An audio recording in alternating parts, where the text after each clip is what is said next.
Muy buenas, saludos cordiales en Cristo y María y siempre bajo la custodia de nuestro querido San José.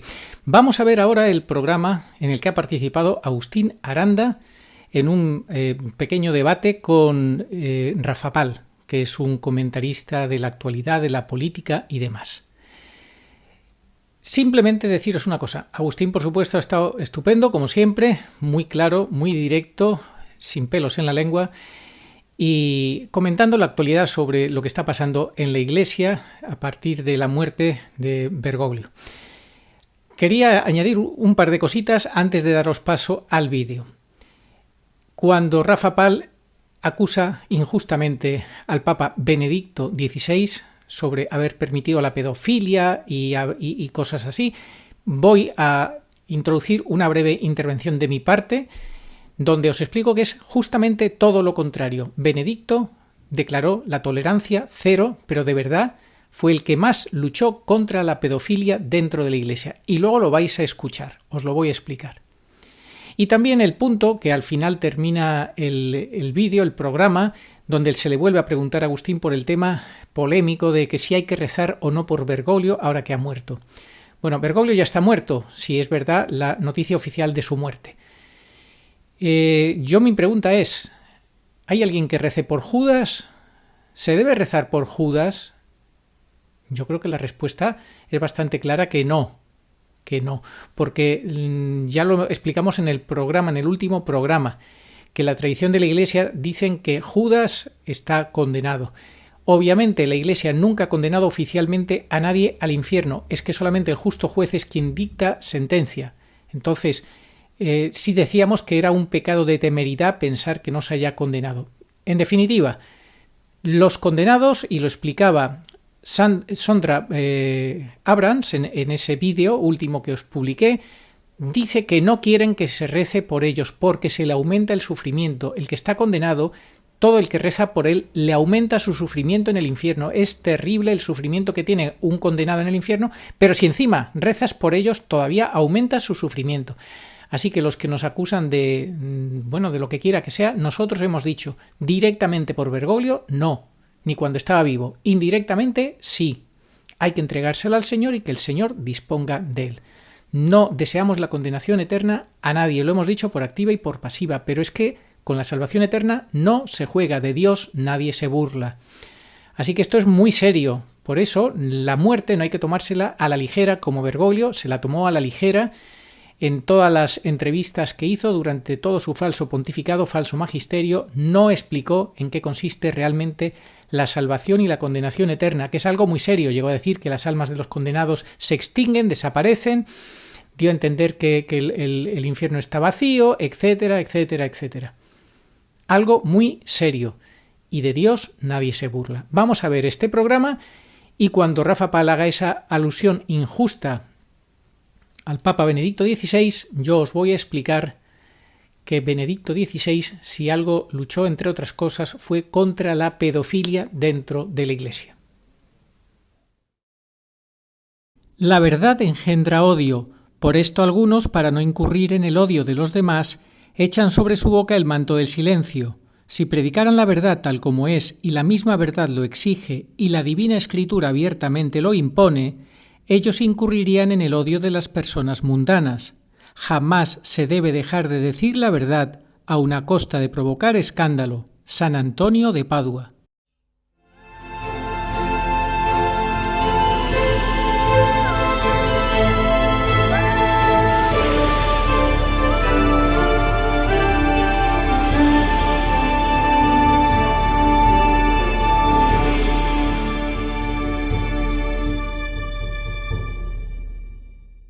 Bienvenidos a Conspirafobia.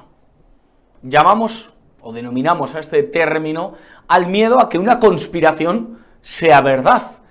¿Y si el que miente no es el que habla de conspiraciones, sino todo lo contrario? El médico, el profesor, el que habla en televisión, el de las tertulias, el político. ¿Y si el que miente está en lo más alto del Vaticano? Esto es Conspirafobia, comenzamos.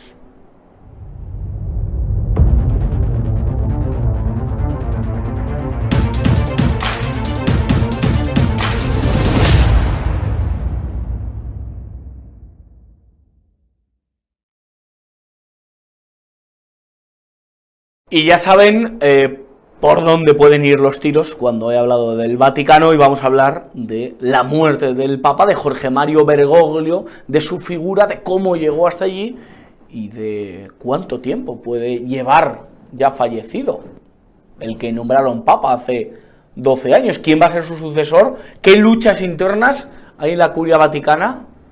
Hoy, los secretos del que denominan el Papa Francisco.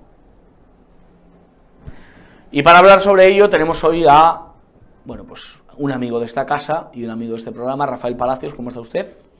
Bueno, pues muy contento de entrar en este tema tan importante, no solo para la cristiandad, sino para todo el planeta, para toda la humanidad. ¿Podemos hacer un balance de Jorge Mario Bergoglio, de Francisco I? Bueno, yo primero, si me permites, Josué, sí, quería, al hilo de tu propia introducción, yo lo que quería decir es que estamos ante la conspiración de las conspiraciones, porque si la palabra conspiración remite a una reunión secreta de una serie de personas influyentes para modificar el curso de la historia, sin el conocimiento del público, el hecho, la posibilidad, vamos a dejarlo así de momento, de que, digamos, la institución más importante de todas las religiosas del planeta, porque hay que decir, porque básicamente el Islam no tiene una estructura, el protestantismo tampoco tiene una estructura, bueno, tenemos el budismo, donde hay una figura, pero que no representa a todos los budistas, que es el Dalai Lama.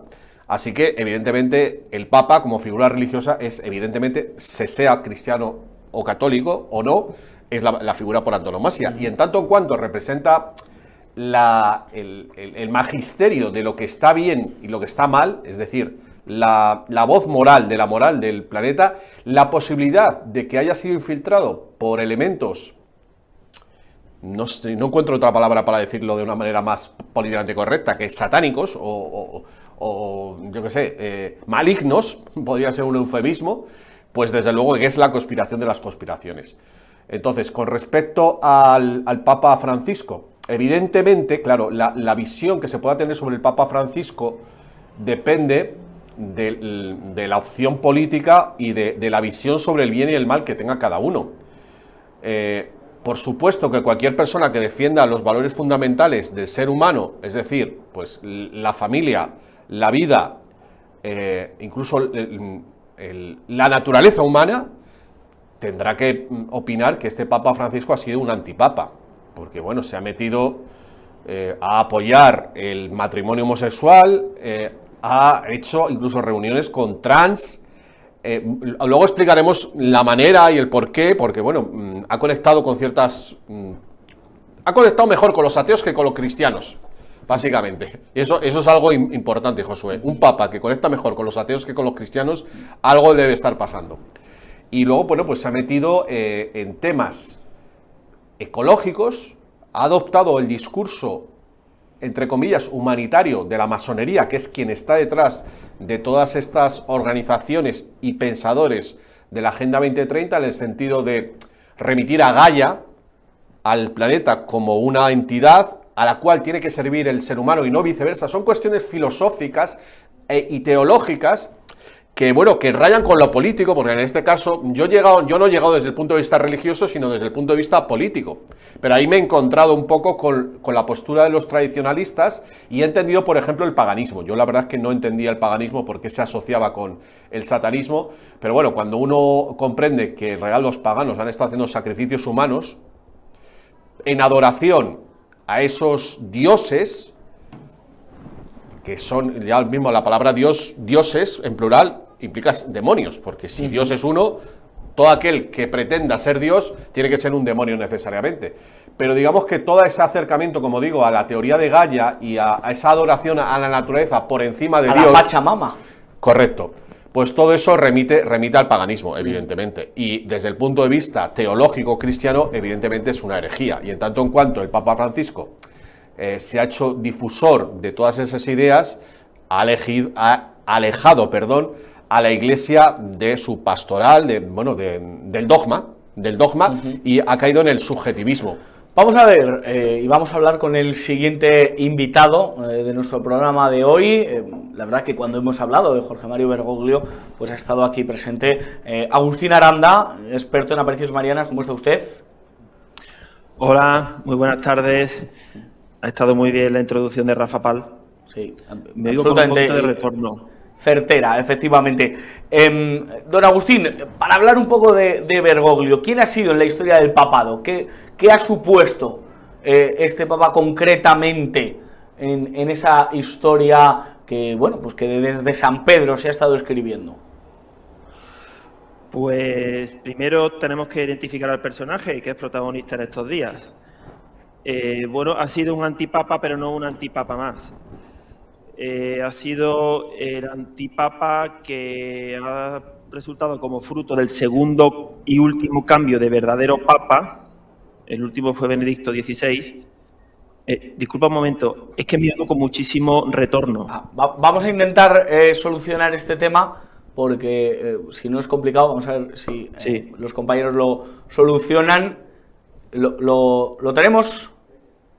Bueno, vamos a intentar cambiarlo, hablamos con Rafael Palacios y enseguida, Agustín, lo retornamos. Claro, en la historia de los papas, evidentemente, Benedicto XVI no ha sido ni ha significado lo mismo que Jorge Mario Bergoglio, que Francisco. Bueno, yo ahí me tocas un tema, yo la verdad es que critiqué mucho a Benedicto porque, bueno, dio refugio a pedrastas, protegió a pedrastas y en realidad todo el escándalo que también ha perseguido a Francisco, que ha protegido a, por ejemplo, el cardenal Burke, me acuerdo, y a algunos otros que han estado implicados en el tema de los abusos sexuales en las sacristías, pues la verdad es que yo no tengo un buen concepto de él. Yo sé que los católicos tradicionalistas están hablando cosas buenas, pero más que por él, porque esa gente casi todos se identifican con Juan Pablo II, más bien. En realidad, yo creo que básicamente por lo malo que está siendo Francisco y cómo quitaron de en medio a Ratzinger, que fue de una manera muy poco habitual. Es algo que no ha ocurrido, no sé si ha ocurrido alguna otra vez en la historia de la Iglesia, que siga vivo todavía y que colocaron a otro papa. Bueno, ya falleció. Sí, perdón, es verdad. Sí, falleció hace un par de años. Hace un par de años. Pero bueno, estuvo vivo. Pero hubo dos papas. Durante uno un tiempo, y otro. Estuvo, como la película, hubo dos papas durante un tiempo.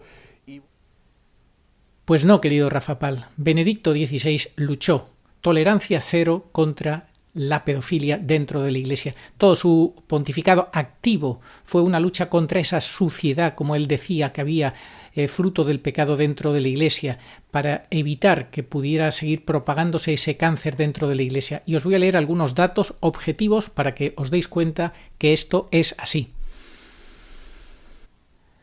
Los primeros escándalos, así digamos, más públicos con respecto a los abusos sexuales dentro de la Iglesia se empezaron a surgir públicamente a finales de los 80, mediados finales de los años 80. Y bueno, pues esto fue durante el pontificado del Papa Juan Pablo II. La mano derecha durante 25 años del Papa Juan Pablo II fue Benedicto XVI, en aquel entonces Joseph Ratzinger como prefecto para cardenal y prefecto de la doctrina de la fe, ¿verdad? En el año 2001 se hizo cargo ya claramente de este tema porque había que, bueno, pues tomar cartas en el asunto de una forma, digamos, más definitiva y clara. En una carta escrita ese año, el cardenal alemán decretó que los casos de abusos sexuales cometidos por religiosos serían manejados por la Congregación para la Doctrina de la Fe. Y bajo secreto papal, esto hizo que algunos pues no confiaran y pensaran que era una manera de encubrir lo que estaba pasando. Sin embargo, nada más lejos de la realidad, tras su elección como pontífice en el año 2005, Benedicto XVI reconocía los terribles pecados que en la Iglesia se estaban cometiendo en ese tema de los abusos sexuales y emprendió una operación de limpieza muy clara de la institución con dimisión de obispos en gran número. Se le pidió a los obispos que dimitieran como responsables de casos que habían sido denunciados. En 2006 tomó la decisión histórica de sancionar, ordenándole que se retirara del sacerdocio público al fundador de los Legionarios de Cristo, Marcial Maciel, que fue un personaje que tuvo engañado durante muchos años al Papa Juan Pablo II, sobre todo en esos años finales donde él estaba tan enfermo, tan impedido, realmente tan dificultado para ejercer su ministerio como Papa de Roma. Y estuvo engañado. Bueno, pues este gran depredador sexual de la Iglesia, Marcial Maciel, fue en 2006 retirado del sacerdocio público por el Papa Benedicto XVI. 2 años más tarde, Benedicto XVI, en 2008, se reunió con víctimas de abusos y violencia sexual de Estados Unidos y Australia y afirmó que le faltaban palabras para describir el dolor y la maldad que estos pecados provocaban. Fue el primer pontífice, fijaos, el primer pontífice Benedicto XVI, el primero, que dedicó todo un documento a esta crisis dentro de la Iglesia con la publicación en 2010 de una carta a los católicos de Irlanda tras la revelación de miles de casos en ese país. En ese texto daba parte de su consternación y del sentimiento de sentirse traicionado. Se quitó la careta y apoyó por completo todas estas medidas que denigran al ser humano, en el sentido de que, bueno, pues le robaron la libertad en base a la exageración de un posible peligro de contagio.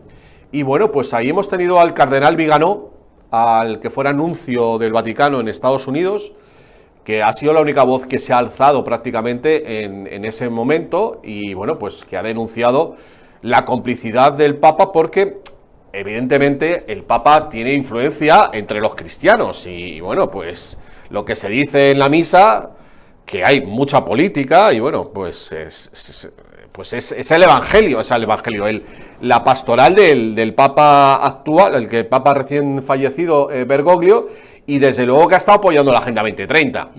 Y eso, pues, los católicos despiertos eso no lo pasan. Y en ese sentido, hay ahora mismo un cisma dentro de la Iglesia entre, digamos, que la gente que está menos informada, que sigue a pies juntillas, pues, por ejemplo, el tema de la inmigración, todos los consejos, las directrices que está dando la Iglesia dirigida por este jesuita, y evidentemente este va a ser uno de los temas centrales para la elección del próximo Papa.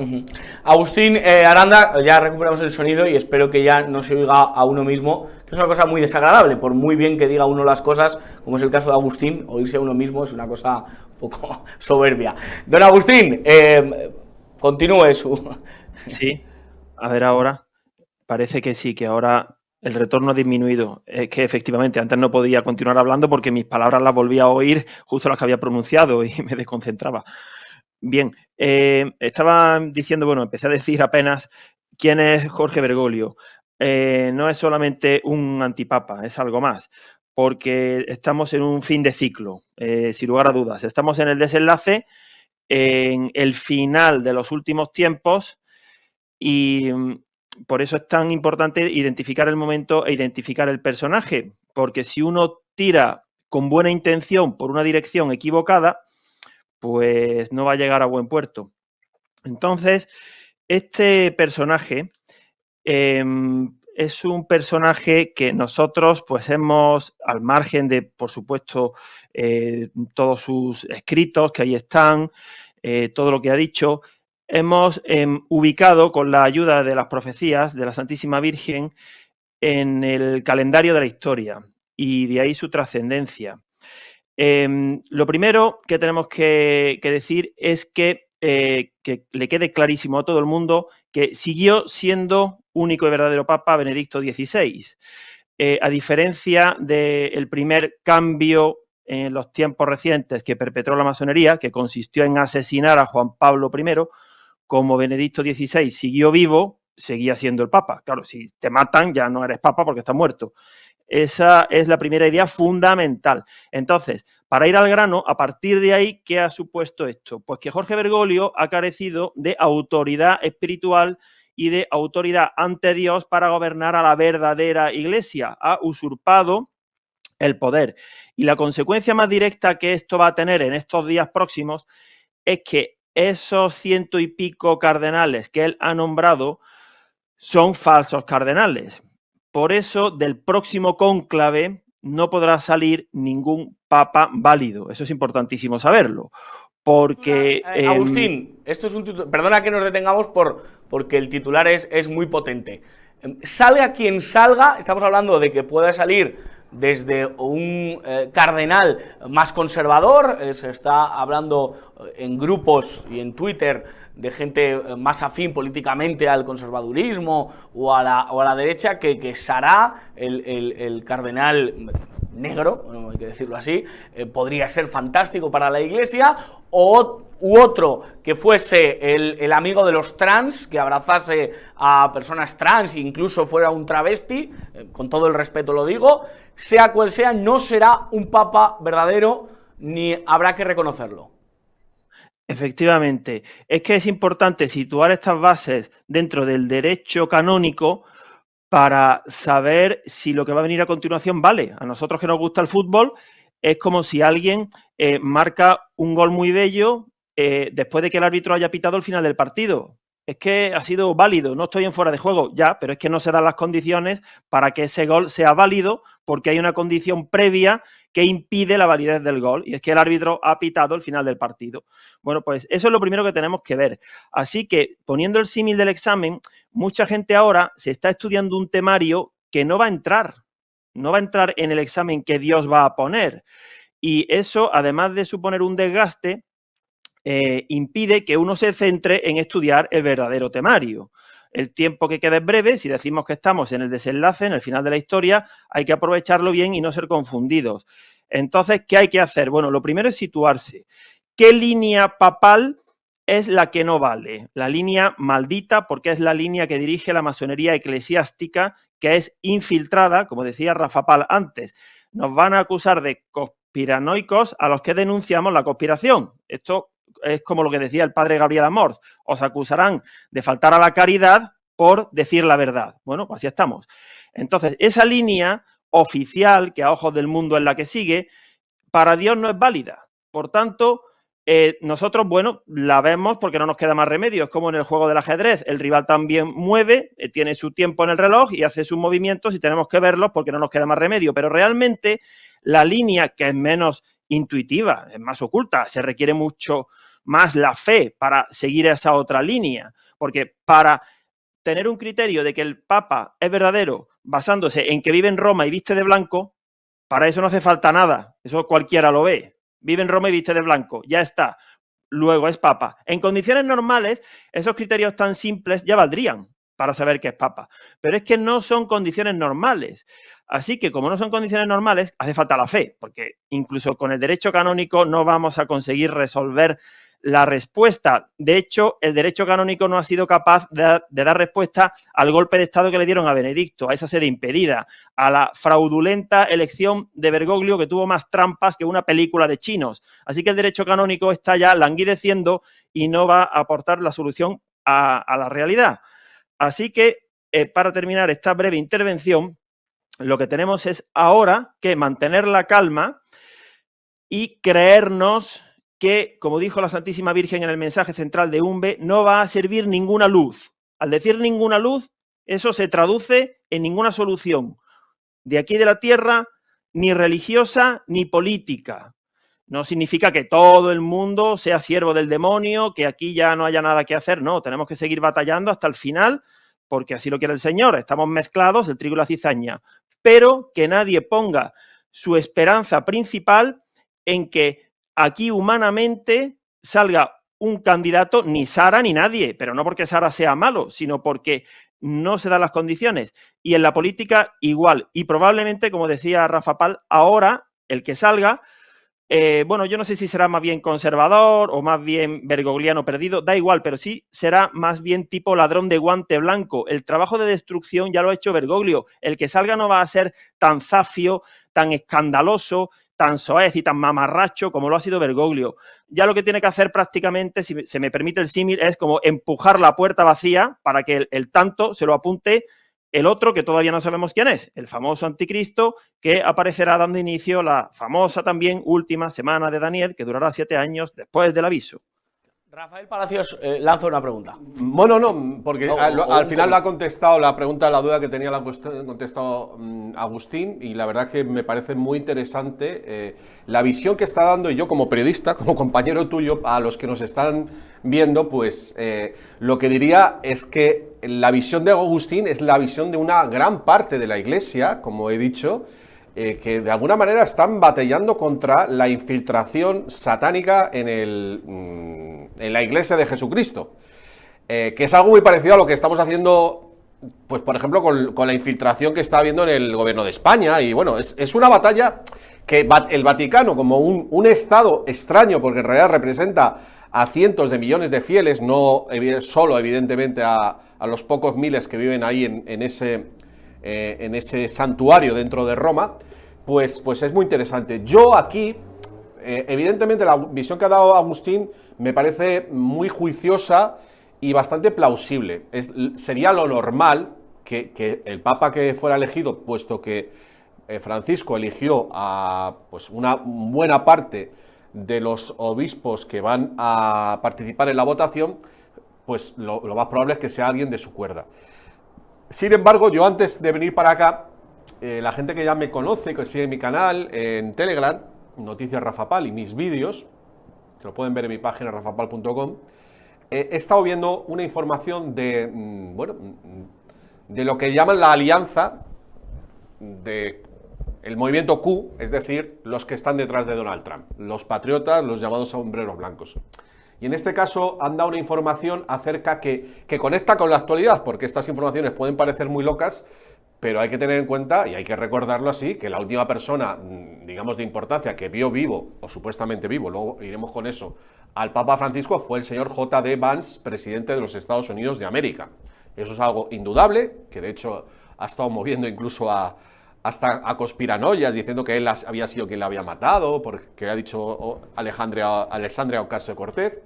Pero bueno, a lo que voy es que las informaciones que yo he escuchado hace apenas unos minutos, analizando el cónclave que ya, bueno, prácticamente ha comenzado para elegir al nuevo Papa, habla de que hay mucha división tanto entre los caballeros de Malta, que son, bueno, como una de las órdenes más importantes de la inteligencia del Vaticano, como dentro de los propios jesuitas y en general de dentro de la Iglesia. ¿Qué quiere esto decir? Pues según lo que he estado leyendo, que hay gente que está ejerciendo de dobles agentes, triples agentes, gente, cuando digo gente son obispos, evidentemente, que aparentemente pueden ser de una cuerda, en realidad pueden estar fingiendo y pueden ser de otra. O sea que de acuerdo a las cosas que yo he estado escuchando, no está todo el pescado vendido, y yo no descartaría que hubiera alguna sorpresa en las gaunas, si me permiten la expresión futbolística, en algo tan serio como esto, con respecto a la elección del nuevo Papa. Las cosas, en resumidas cuentas, lo que quiero decir es que en el 90% de los casos sucederá lo que ha dicho Agustín, pero hay que dejar abierta una duda a que pueda ocurrir algo inesperado, lo mismo que pasó, por ejemplo, con la victoria de Trump, la última victoria que, pues, supuestamente no iba a ganar de esa forma. Sí. Bueno, pues ahí abre esa ligera bueno, espera, esperanza. un segundito, que sí. Es que hay un dato que seguramente no he rematado la intervención. O sea, vamos a ver, es muy extraño que el Papa se muriera el domingo de Resurrección y el día que le visita J.D. Vance, vicepresidente. Esto hay que tenerlo claro. Sí. Yo creo que, aun cuando no seas conspiranoico, es algo raro. Te tiene que llamar la atención. Entonces, las informaciones que yo he leído es que en realidad Vance fue allí y estuvo hablando con sus contrapartes, es decir, sus aliados dentro del Vaticano, porque el anuncio de la muerte del Papa, que no la muerte, que son dos cosas diferentes, este anuncio se ha estado preparando durante 3 meses.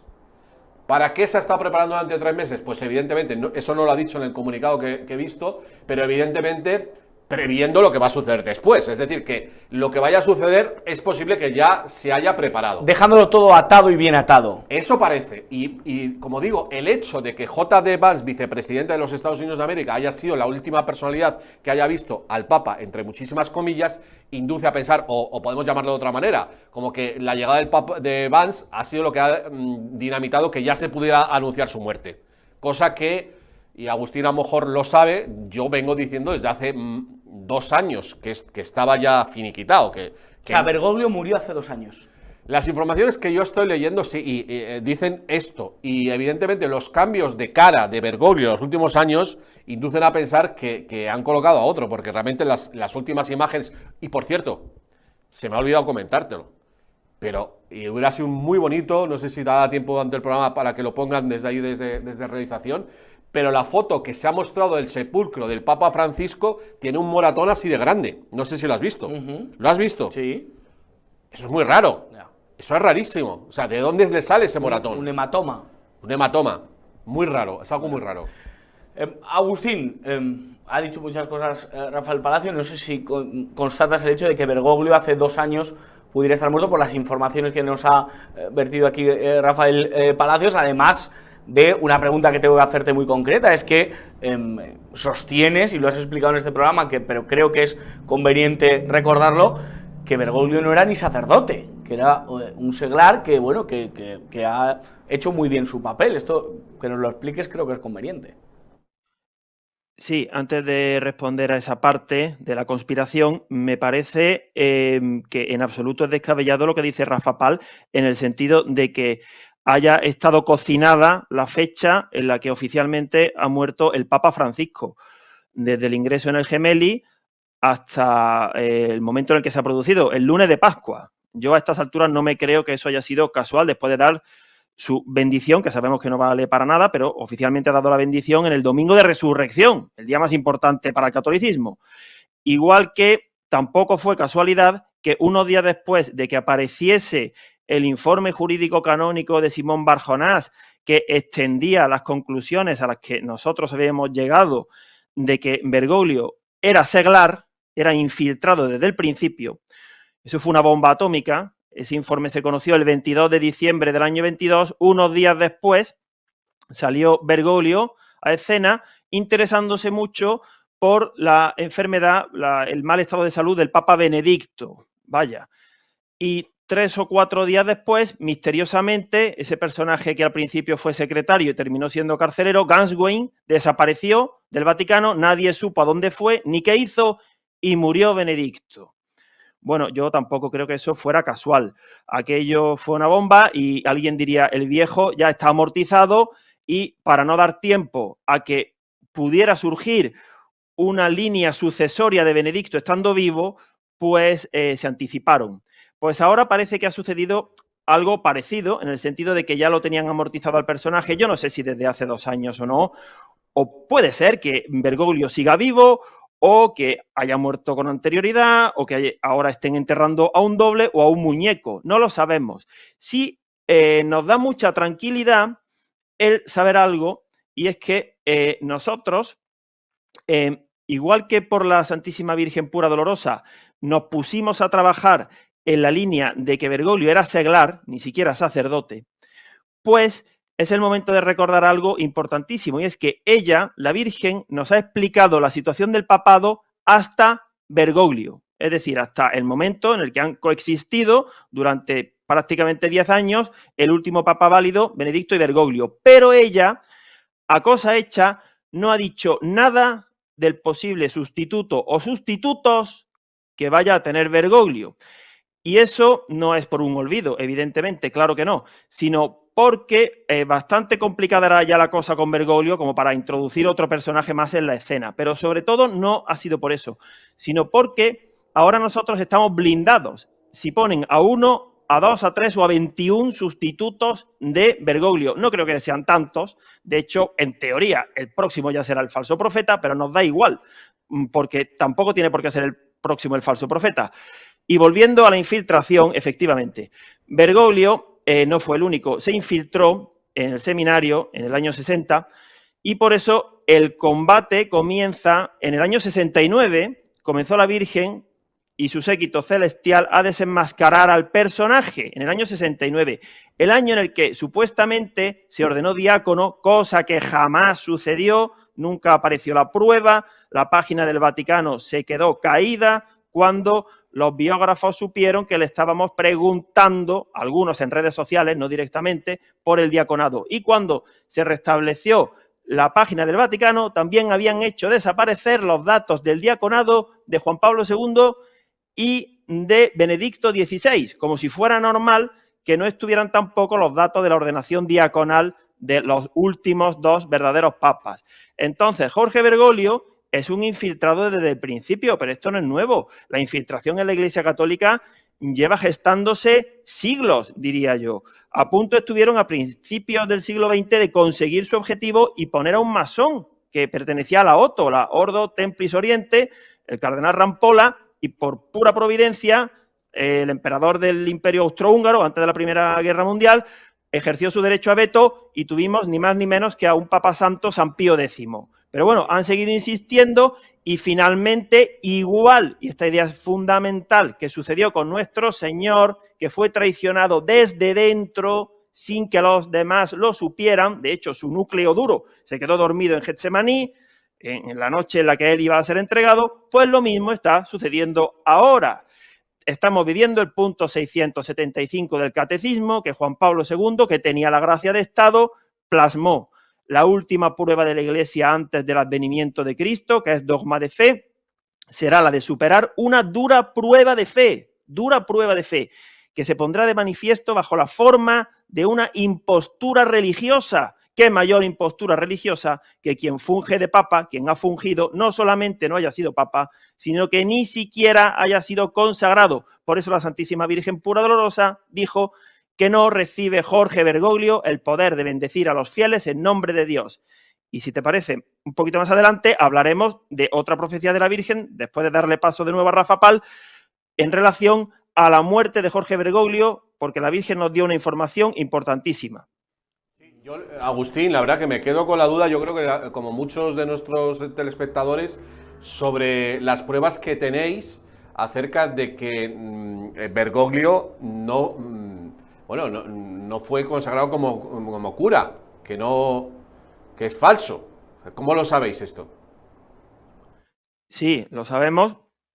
En primer lugar, porque la batalla comenzó en Umbe, aunque siempre decimos los verdaderos años de la profecía son estos, pero como el cielo va por delante, se dieron a finales de los 60, bueno, en el año 69 en concreto, la Santísima Virgen, el domingo 8 de junio del año 69, se refirió a Jorge Bergoglio como este papa hombre violento que pagará por su pena.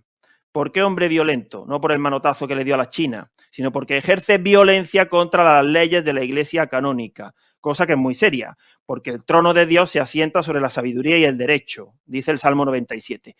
Y, aquí viene la clave, el 13 de diciembre de 1969, el mismo día en el que en todas las biografías figura como que Jorge Bergoglio recibió la ordenación sacerdotal de manos del obispo emérito Ramón Castellano, pues en Umbe, que habían transcurrido muchos meses sin mensajes, dijo un ángel: recuerda lo que has prometido, y dejó unas huellas en el terreno. Claro, el cielo tiene que preservar la información. No va a aparecer la Virgen el 13 de diciembre del 69 en Umbe a decir: el Papa violento que hoy se está ordenando al otro lado del Atlántico y cuyo nombre empieza por J, así no va a decir la información. De hecho, cuando empezamos a descubrir el significado de esta profecía tan importantísima de Umbe, que enlaza con el resto de mariofanías, ¿qué hicieron en el obispado de Bilbao? Falsificaron los mensajes, perpetraron unos cambiazos. Bueno, ese episodio ya se superó. Entonces, en el estudio jurídico canónico Simón Bar Jonás aparece una prueba fundamental: la partida de bautismo de Jorge Bergoglio. Esa partida de bautismo, que está en la parroquia de María Auxiliadora y San Carlos Borromeo del barrio de Almagro, en Buenos Aires, recoge que Jorge Bergoglio fue bautizado el día de Navidad de 1937. Muy bien.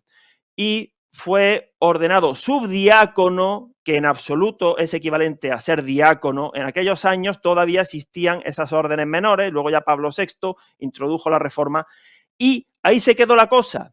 Y 29 años después, en 1998, en el acta de la partida de bautismo, con la misma letra, el mismo bolígrafo, anotaron: y recibió la ordenación presbiterial el 13 de diciembre del 69, cuando ya era arzobispo de Buenos Aires, primado de Argentina. Los biógrafos, ninguno ha aportado el dato de la ordenación diaconal, ni los jesuitas, ni en la curia, ni en la página oficial del Vaticano.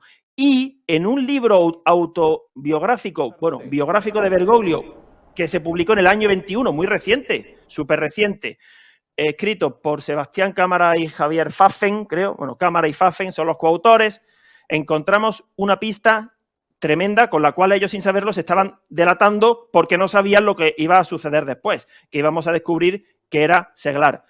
Dijeron, por aquellas cosas de la vida, no se sabe cómo, el obispo emérito Ramón Castellano, le faltaba decir que pasaba por allí, estaba de vacaciones en Buenos Aires, esto es literal, volvió en Navidad a Buenos Aires, ordenó a unos cuantos seminaristas. A ver, no era competencia de Ramón Castellano ordenar a unos seminaristas sin el conocimiento de los titulares de Buenos Aires, Aramburu y Cagiano.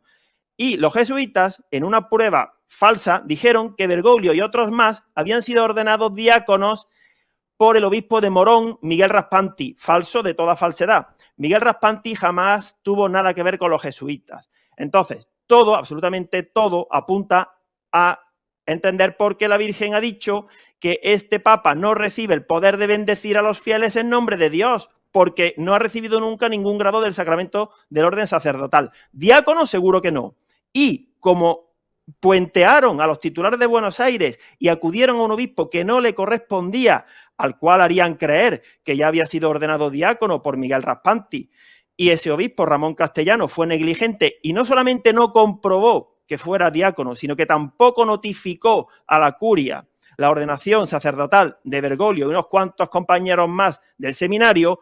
Uno de los mentores era uno que falleció en el 19, ideólogo de una rama de la teología de la liberación, Juan Carlos Escanone. Bueno, pues lo cocinaron entre todos y dirían, venga, pues vamos a ordenarnos sacerdotes y aquí no pasa nada. Y parece que a cosa hecha quisieron saltarse el diaconado, porque no tenían fe, eran infiltrados, hubo muchos en aquellos años. De hecho, la mentora de Bergoglio era la revolucionaria anticlerical Esther Balestrino, y esa era la persona de la que más aprendió Bergoglio en aquellos años. ¿Cómo es posible? Hemos visto, ¿no?, imágenes de Bergoglio besando un crucifijo con la hoz y el martillo que le regalaba Evo Morales, muy cercano, ¿no?, a este tipo de líderes. Bueno, él supuestamente no era parte de la teología de la liberación, pero por sus actos les conoceréis, y desde luego que, bueno, pues ese acercamiento, digamos, a las tradiciones paganas hispanoamericanas o americanas en general, con esa voluntad de ecumenismo, que, bueno, yo la verdad que durante hace 20 y tantos años fui seducido por esta idea de la unión de las religiones y, bueno, finalmente he comprendido qué es lo que dice la Iglesia Católica, de que no se pueden mezclar churras con merinas, básicamente, y que en aras de, digamos, de la tolerancia y de la concordia, pues es como bajar el nivel, digamos, de colocar a la Iglesia al mismo nivel que las otras, pues para no incomodar, ¿no? Y eso es un poco el mensaje que los tradicionalistas están enviando respecto a este, si me permite la expresión, este buen rollito que ha representado el Papa Francisco o Bergoglio, como me gusta a mí llamarle. Y bueno, todo esto en realidad la gente tiene que entender que no es de ahora, no es del siglo XX, esto viene del siglo XIX, y ya pues la masonería y posteriormente el comunismo, pues uno de sus grandes objetivos, sabiendo que la Iglesia Católica era la que vertebra o vertebraba, no sé si decirlo en pasado o en presente, pues las creencias, y desde las creencias religiosas se pasa a la política, evidentemente, porque luego uno vota, influido por los curas, sobre todo cuanto más inculta es la gente. Bueno, pues decidieron infiltrarse en los seminarios. Esto está muy bien documentado, hay varios libros sobre el tema. Yo recomiendo, por ejemplo, La Sacristía La Vendée, que están en YouTube, una serie de curas, digamos, tradicionalistas que están contándolo desde su propia experiencia, porque nadie mejor que un cura para denunciar la infiltración de otros. Y bueno, pues ahí está, digamos que las consecuencias es que ahora en el siglo XXI, en el primer cuarto del siglo XXI, pues podemos tener una curia, unos obispos que van a elegir al nuevo papa, que han entrado en la Iglesia no para proteger sus enseñanzas, las enseñanzas de Jesucristo o de la tradición cristiana, sino para imbuirla de ese pensamiento masónico que básicamente parte de la tolerancia, del valor de la tolerancia, pero que al final, como se ha demostrado en la época de la pandemia, pues al final lo que acaba es haciendo todo lo contrario de lo que decía, acabando con la libertad de expresión, con el debate científico y desde luego pues equiparando cosas que son contra naturas respecto a cosas que sí son de la mano de Dios y sobre todo pues callando ante cosas que está cambiando la naturaleza humana, que es un poco el mensaje final. Por ejemplo, el tema de la clonación, los bancos de semen y todo eso. Yo quería preguntarle a Agustín, me está encantando vuestras intervenciones, os pido un pelín más de concreción para que tengamos programa suficiente. Agustín, ¿qué dogmas concretos el Papa Francisco se ha pasado por, no voy a utilizar ninguna expresión, pero digamos que se ha saltado o el Papa Francisco ha superado? Porque hay por ahí gente que dice, bueno, ha rozado el palo, ya que nos gusta el fútbol y hemos utilizado varias metáforas futbolísticas, ha rozado el palo, se ha acercado a la blasfemia o a la herejía, pero no ha llegado a superarla. ¿Qué dogmas ha vertido por los suelos Bergoglio? Sí, bueno, él ha proferido blasfemias contra varios dogmas, sobre todo de la Santísima Virgen María. Él dijo, así en general, que los dogmas eran tonteras. Los dogmas de la Virgen María. Ha hecho todo lo posible para que jamás se avance la aprobación del quinto dogma, porque le temen mucho y sabe que cuando el quinto dogma sea aprobado, que lo será aprobado por el último verdadero Papa, pues ya el fin de los enemigos de Dios estará muy cerca. Sobre todo lo que ha hecho Bergoglio ha sido contaminar la fe. Ha sido el gran destructor. Ha sido el líder, como ha dicho Rafa Pal, de una iglesia que ha estado matrimoniada con el mundo. Esa no es la verdadera iglesia, porque la iglesia, claro que siempre dentro ha tenido pecadores, por supuesto, pero es una institución sobrenatural.